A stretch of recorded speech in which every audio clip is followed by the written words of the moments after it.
What's going on, guys? I've got here a 2009 Dodge Charger, and I'm going to use this car to point out to you the location of the fuse for the horn.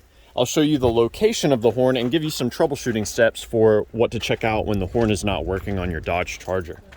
So to begin, we're going to head into the trunk. There's a cover here that you can remove and set aside, and what we're going to check out in here is a fuse that provides power for the steering control module.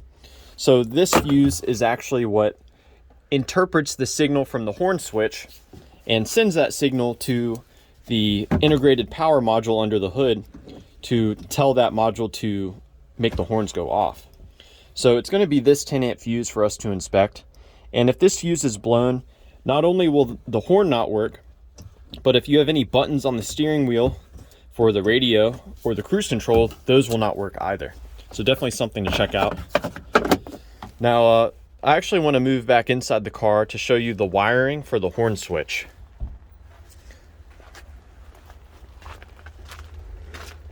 So you can remove the horn / airbag. If you look on the side, there's an access port here to get to the screws. I believe they're Torx or maybe 8mm. And when you remove this here, there's some airbag connections on the back.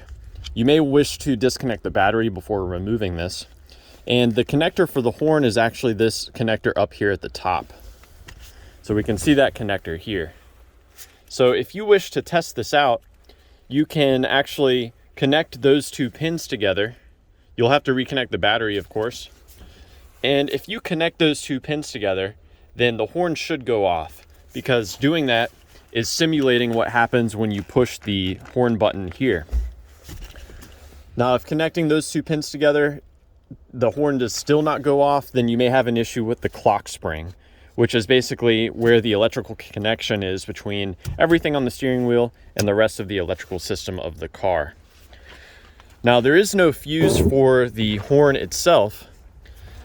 The horn gets its power from our totally integrated power module here, and we can actually find the horn behind this front cover.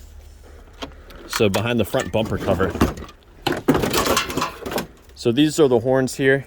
They have each a single connector here that receives power, and they're actually grounded through the way that they're attached.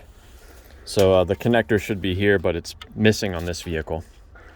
You can apply your own power directly to these terminals and to see if the horns go off then. And that's just a good troubleshooting step for if you've checked everything else out and you're still looking for why the horn's not working. So yeah, I hope that this information has been useful for you, or at the very least, a good starting point.